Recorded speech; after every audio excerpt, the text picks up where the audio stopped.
Mabuhay, aloha. My name is Jürgen Steinmetz, joining you from eTurbo News and the Breaking News Show, this time from Manila, Philippines, and from College Station, Texas.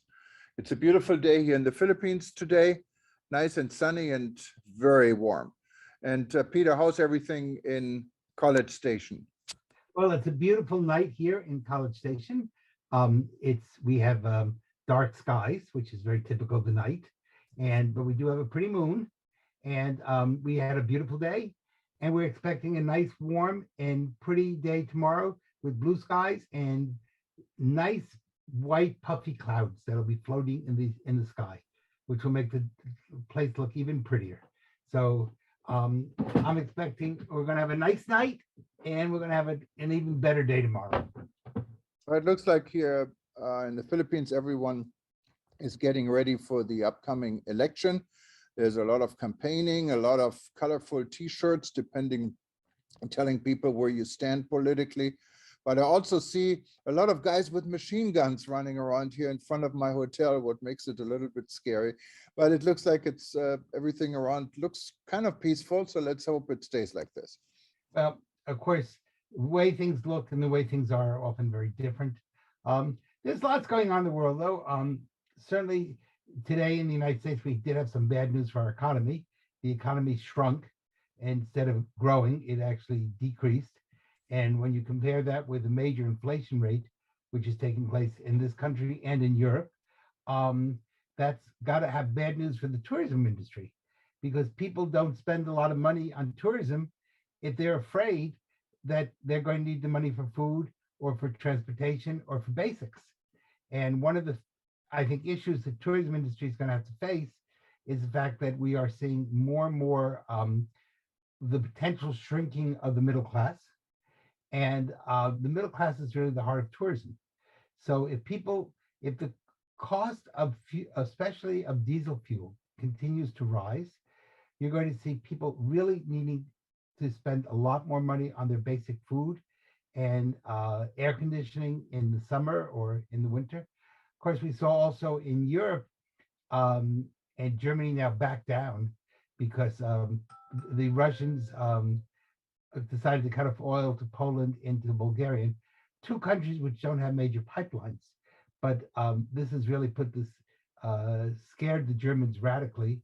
And the Germans are really afraid that if the Russians cut off oil to them, this could cause a major summer crisis all across Europe as far as vacations, travel.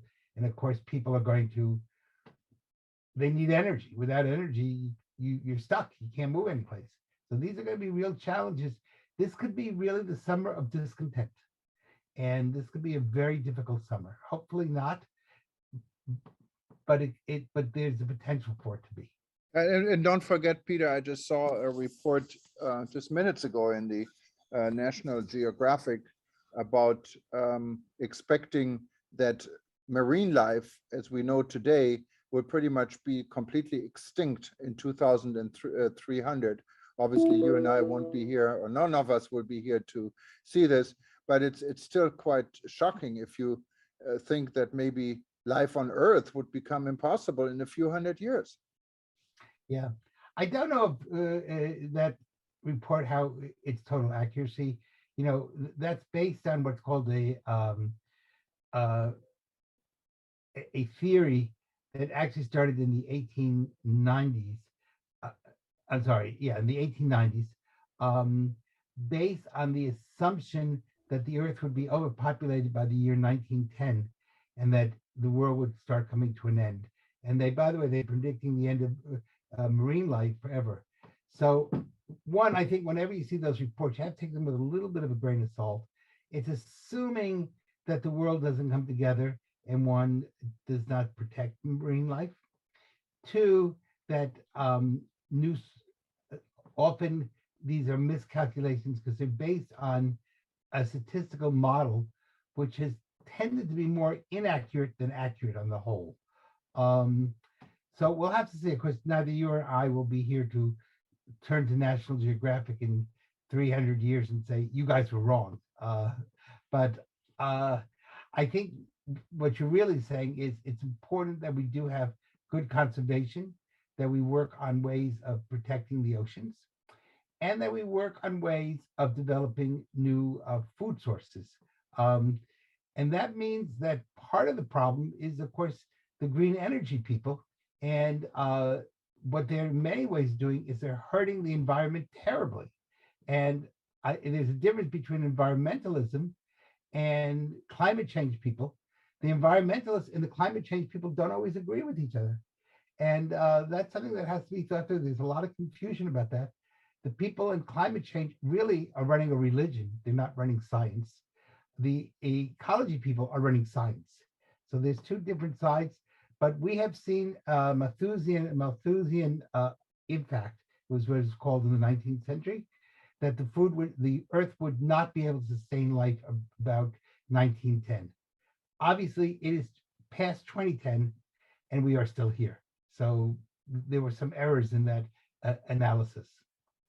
Yeah, and of course, no one can predict the future, but something is up, and I think we all need to be aware of all these things happening. And I found it quite refreshing yesterday when I saw a Russian cosmonaut shaking hands up with an American astronaut.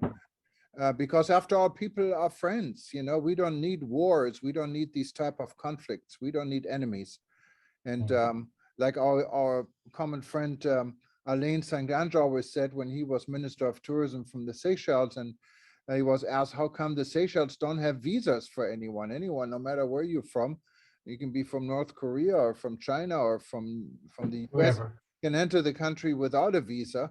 And I said, well, we're friends with everyone, enemies with none. And that's the ideal thing. And of course, only a small island republic can really do it, but Yes. it's a good start. Yes. Well, the problem is that unfortunately there is human selfishness.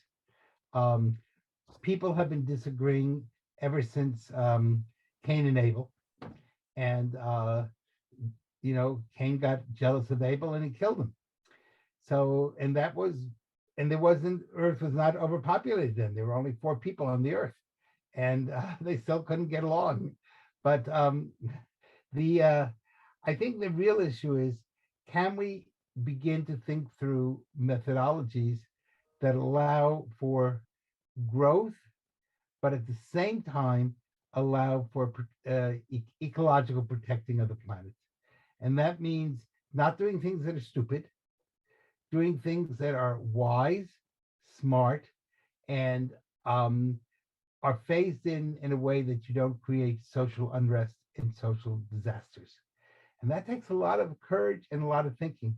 And the tourism industry is right in the part of that because, for example, you have a very famous senator in Hawaii who suggested that nobody be allowed to get on a plane until someone pointed out to her that Hawaii would then be totally cut off. And she said, oh, yeah. And so, people just kind of talk without thinking. And it's really important. Hawaii is famous for having politicians who don't always think. But it's really important.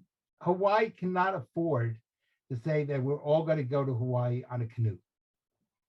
It would be a little bit hard. I can agree with now, you. Now, Hawaii really has 3 systems. Either it's going to have to live with fossil fuel for a while, or it's going to have to move everybody to canoe, or you have to take everybody off the Hawaiian Islands and just say, sorry, these islands are now unlivable. Well, I don't think anybody wants a third. I will not go to Hawaii if I have to paddle on a canoe from California. Why not? It's very healthy. It would be healthy, but there's nobody to serve me my wonderful meal on the canoe. No Mai Tais on that trip. Yes, that's right. You have to be totally drunk. So that's a whole nother issue. And I think we're going to have to learn to live with fossil fuels and try to make them as clean and as functional as we can, especially the tourism industry, because there won't be a tourism industry without fossil fuels. That's just a fact. We may like it or not like it, but we got to think it through. Well, Peter, we have another segment today. We're going to go to Panama, and we're going to hear about Skoll Club International in Panama, and an interesting project. We're going to stay in the environment and in sustainable tourism, about a gentleman who has a tour company that deals with community tourism and involving local resources into a new concept for tourism in Panama. And he's part of our SCOL club in Panama. So we're going to hear from him. And unless there's anything else pressing today, No, I want to wish you a happy weekend, and I know you're looking forward to coming back to the United States on May 3rd. So stay yes, well. forward to that. And in the meantime, I'm going to enjoy the Philippine hospitality, and we see you very soon. Bye-bye. Take care. Thank you. Bye-bye.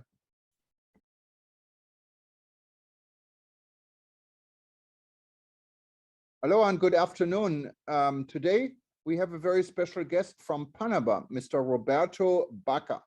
And Roberto is involved in an organization. I'm also involved. It's called International. And of course, most of you that are in the travel and tourism industry know SCOL.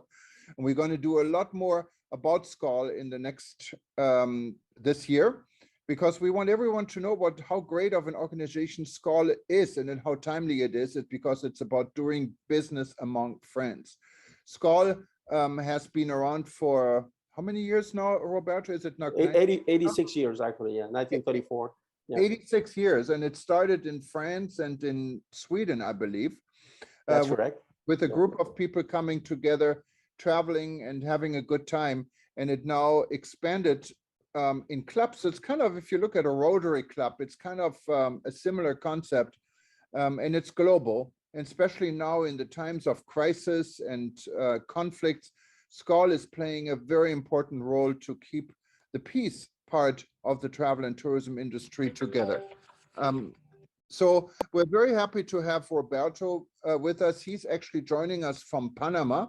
And most of you probably know where Panama is. It's in Central America.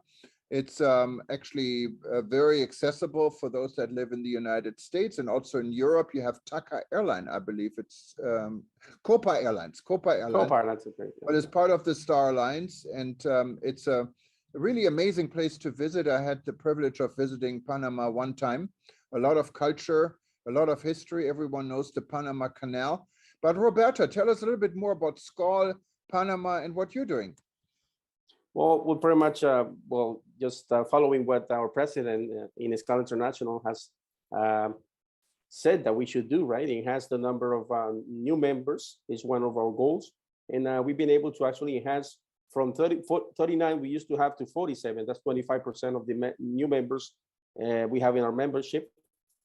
And also, well, yes, we are pretty much restructuring our ways of governance in such a way that we have been able to make some promotional changes dealing with social networks. And in fact, we're so proud to be part of the public relations, media, and communications committee with you as well, and Arnetta Cardenas, which is our director for that particular matter. And what can I say? We're pretty much happy, and today that is our happy World SCOL League Day. Well, what can I say? We're just pretty much enthusiastic about the things we can do, not just for Panama, but for all over the world, with all 317 clubs and 12,500 members in 102 countries. SCOL, yeah, it's an amazing organization, and it's very international and global. SCOL is doing a lot of good things. It's relevant these times, especially when we go through all of this. But tell us a little bit more. I understand you're involved in sustainable tourism projects.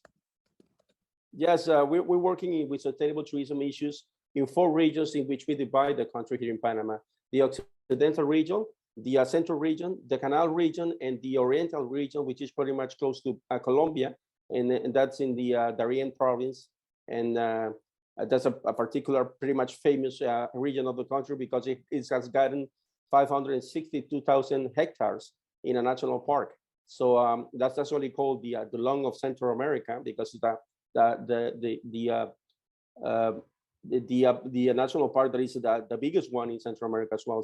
So we got a lot of things to actually do here in Panama, not just the canal, But the canal, the Panama Canal is actually our main tourism attraction. So we're actually trying to make efforts for people to come to Panama, not just to the canal, but to other parts of the country as well, as you already been to the canal yourself. Yeah, and I know that your Minister of Tourism, who is, I think, comes from the hospitality industry, young guy, was in New York just last week. One of our reporters, Dr. Eleanor Garley, attended the event in New York about Panama, and he was talking a lot about community tourism. What is it about community tourism and Panama? In these 4 regions, you can find some communities. In fact, ethnical groups. We have 7 of them in Panama, so you can visit some of them that have some kind of an offer being developed, or that have been already been developed. So the idea is to visit these communities while you're staying in a Marriott hotel, to be able to move to these communities as well, and be able to sense their products, their sustainable tourism products that they have sometimes. So the effort right now is actually to try and use what exists, not to make new products, but to try to visit the hotels we have all over these 4 regions, and to be able to move to these communities as well, and do some activities with them as well. So that's pretty much the idea of moving around Panama, and not just the canal region, which is pretty much what used to be visited before as well. So if you have the hotels in the canal area, you're able to move to any of the other regions in which we have some other hotels as well. That's the main idea.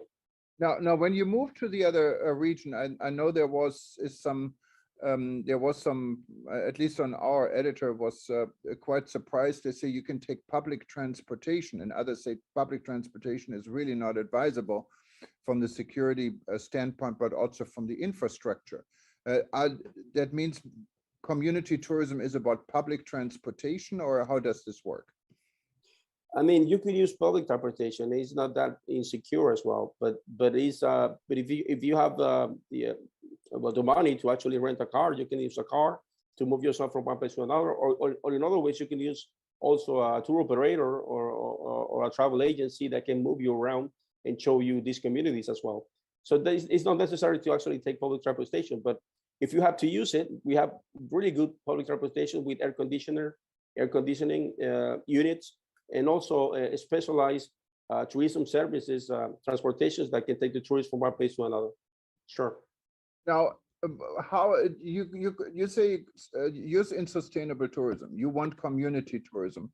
How is the community benefiting from these activities?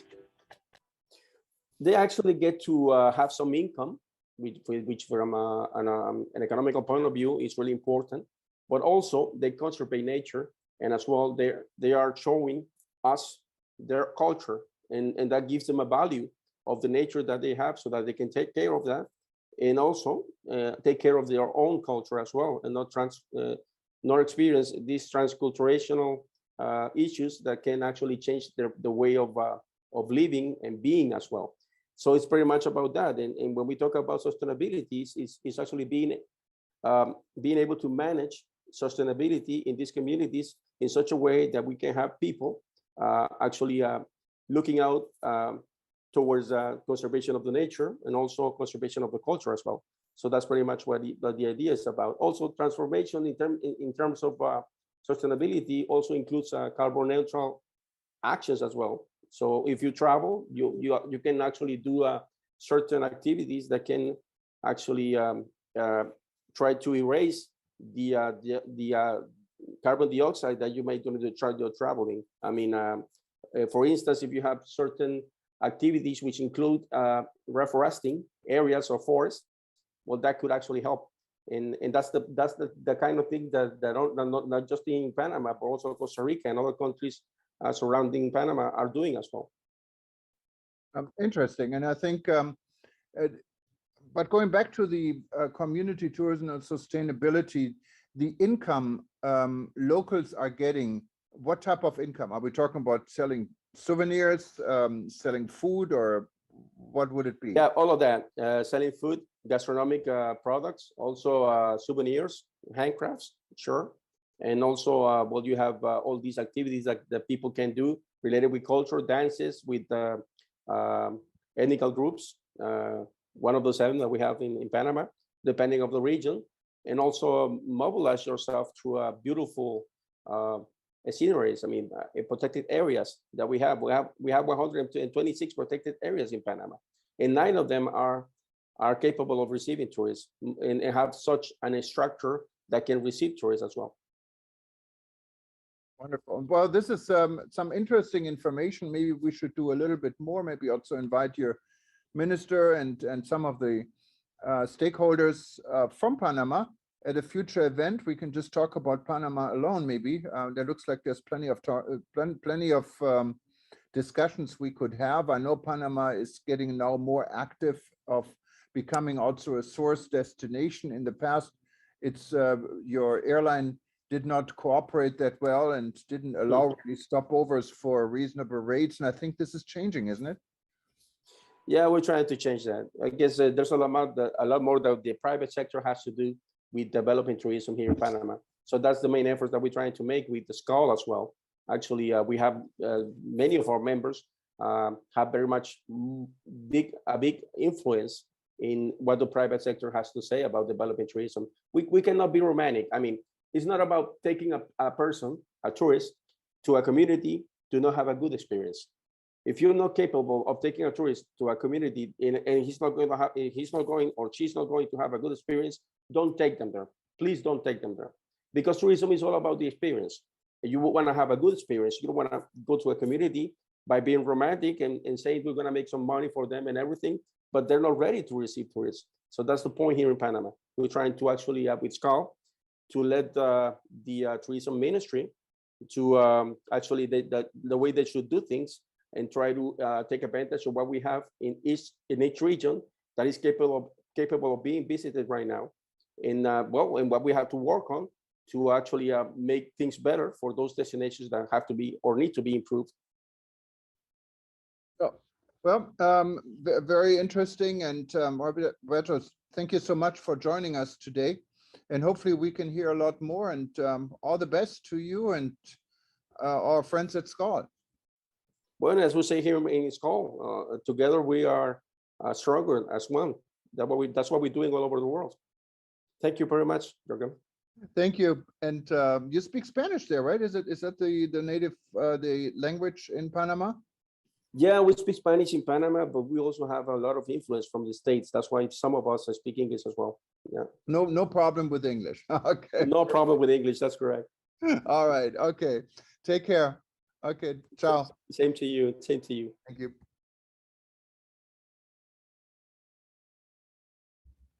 From SCAL, Panama, we're now going to Canada.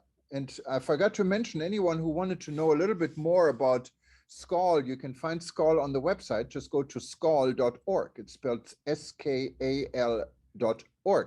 You can also, when you're at eTurbo News, click on our partner page, and you also find this blue logo from SCAL, and you can search and you find many articles about SCAL and what they're doing. It's a wonderful organization. I'm very proud to belong to it. And today we're also going to speak, and he's standing by to Dennis Smith. He is in Winnipeg in Canada. Fantastic city. Anyone of you haven't traveled to Winnipeg, it's the place to go if you like human rights, because there's a human rights museum I visited before, what is quite amazing. And it's if you really like wide open spaces, that's the place to go. And Dennis Smith is the executive director, I believe, for SCAL Canada. Welcome, Dennis. Well, good morning from Canada. Tell us a little bit more about you, about SCAL in Canada, and how's everything going? Well, you know, it's been certainly a challenging last couple of years, but you know, we have a very, very strong core of people in Canada that have been very involved with SCAL. Personally, I've been involved for about 15 years, and I've had the opportunity to travel to about 10 North American conferences, as well as about 6 international conferences. And it's a fantastic organization to make connections worldwide on a business-to-business basis, as well as just social connections. So it's been very, very rewarding for myself personally. And Skull, how many Skull clubs do you have? Because Skull is built on local clubs. It's really a global organization, but with a strong local flair, because every Skull club kind of works almost independent under one global roof, right? Absolutely, yeah. We have 15 clubs currently in Canada, and we're continuing to work on trying to develop new clubs. We kind of look for that grassroots approach in terms of even building new clubs, where we have a category of membership called active individuals. So we try and get people locally to join, to form that foundation. We work with them on helping them understand the organization, and then eventually building up so they actually have a club in their area as well. And I know you guys have been really active. I remember the cruise I went on. It was a Skull annual conference.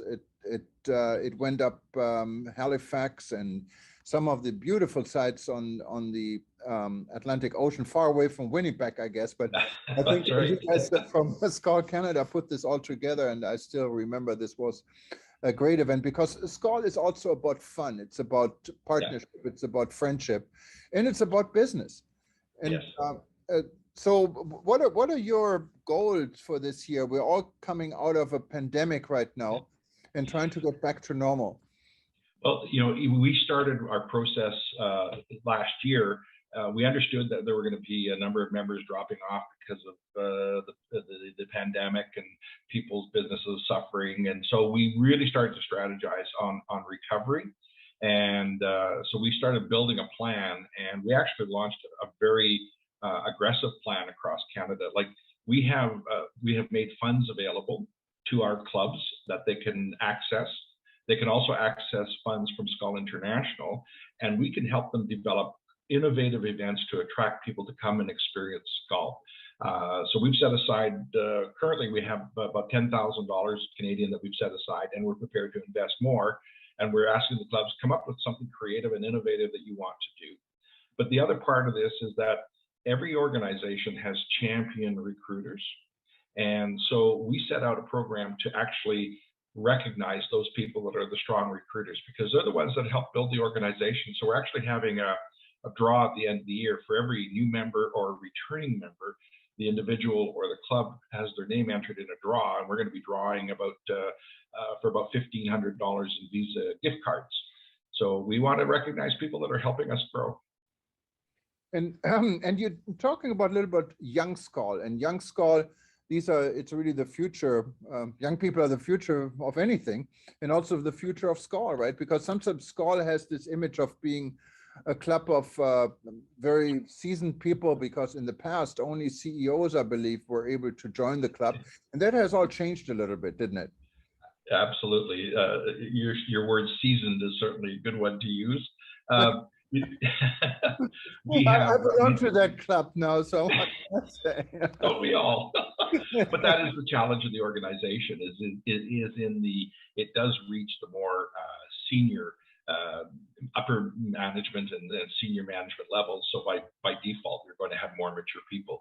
But we have younger people that are buying into their family businesses or taking over new positions. And Young Skull starts at the college or university level, and it also extends into a category of Young Skull professionals, so that you have young people that are just coming into the business into junior to intermediate level management positions that can become integrated. And that has been very successful with some of the clubs in Canada that have used that tool. So, you know, there's different ways of people getting connected, whether it's as an active individual member or as a Young Skull person. So yeah, it's a good resource, and a lot of clubs work very, very closely with their local colleges and universities that have travel and tourism programs to help educate them on what the organization's about.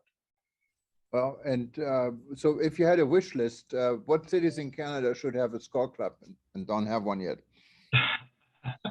Well, I could name off about 100 cities. Unfortunately, our capital, Ottawa, it's a very challenging market. We used to have a club there, but we don't. We've tried a couple of times to reestablish it, but it's a very, very challenging market to hold people's attention. We have some maritime provinces that were really, really hit hard with the pandemic, and tourism is like everything in those markets. And we had 2 clubs, and they are currently on hold because they've just lost too many members. So that's kind of a big focus for us to help them recapture those members and then reestablish those clubs. So, I'm hoping over the next couple of years that we'll get back up towards about 18, 19 clubs and have really good representation from coast to coast. Wonderful. And one last thing, doing business with friends, what does it mean for you guys in Canada? Well, we've actually taken a step further. In Canada, we've actually launched a satellite program, which we call Connect the Skull Way. And it's part of our Canadian platform where, well, it's actually available to any member worldwide, but it is driven in Canada primarily. We really see connecting in 3 key areas. One is on a business-to-business basis. Secondly is on that social network, creating new friends. And thirdly is on the personal travel side, where you can reach out to any club anywhere in the world and ask people for help for, maybe a special arrangements for accommodations or travel information or just local connections. So we drive that as the primary benefits of the organization. And that's really the nice thing about Skull, because when you travel and there's a Skull club, you can feel like you're at home because you're welcome to attend and to be part of the local scene, and you probably make new friends, right? That's one of the ideas, I believe, behind Skull. Absolutely, and you're right about that. Like the cruise out of New York that went up to Halifax, we were at an international conference in Australia, and my wife and I planned on staying longer, but we didn't have any plans. And we met some wonderful people in Australia who said, "Come on up, come visit us." And we ended up staying at these wonderful places along the Gold Coast, and it was just all spontaneous connections with people. So, it happens that at that level, and you go to these conferences and you meet with people that you met 10 years ago, and it's like you're meeting your best friend. It is that kind of a connection in the organization. And that's what we need, especially in today's age with war and everything else going on. And Skull has actually, not Skull Canada necessarily, but the Skull clubs in Europe and Romania. We had a session on all these wonderful things they have been doing to help refugees from Ukraine. So it's really a good organization to belong to. And no matter where you are in the world, if you don't have a Skull club, think about forming one. If there is a Skull club in your region, join it. Just go to skull.org, I believe is the website. And you can sign up. And if you have any difficulties, feel free to contact us. I'm a Skull member also, and we'll be happy to help you wherever we can to be part of our community. And it's a lot of fun, I can tell you that. Well, Dennis, thank you very much for joining us. And for everyone else, please stay tuned. We're going to go to Manila, Philippines. And today was the start of the Coffee Festival 2022. What's also a lot of fun. We have just some short scenes from the opening today. And after this, we're going to say goodbye. Aloha, mabuhay. I'm in the Philippines right now. And bonjour. I guess in Winnipeg, they speak English for most part. Good night. Goodbye. And if you wanted to see any of our events, anytime, go to breakingnewsshow.com. It's linked from all our websites. You can watch us again. And this will be repeated over the weekend. So just stay tuned. Or if you're on any of our website and you feel like watching us and you don't see the live stream, just click on it anyway. It's going to start over and you can see us again. And also for everyone, have a wonderful weekend. Stay safe.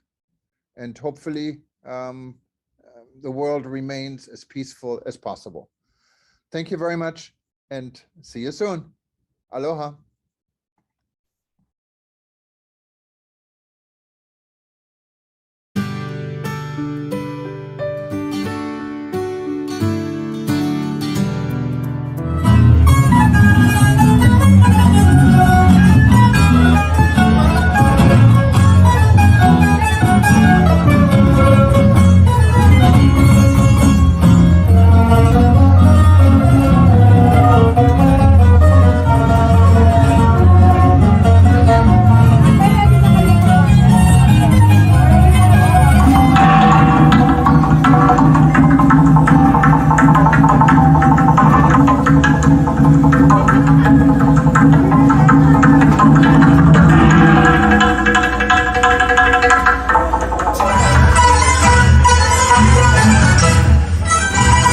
stopping it.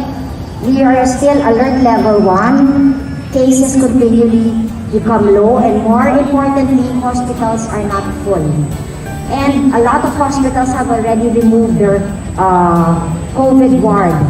It's because of your passion and perseverance for this advocate that we are here today, and I congratulate all of you for doing so. You have shown faith in our produce, our farmers, and our consumers, international and local. But Rich, you might be very pressured because, you know, His Excellency was telling me they have the best coffee. So maybe, maybe we can compare, but I'm sure that we can find ways on which we can promote each of our coffee beans. May this festival continue to harvest that faith in the coming years.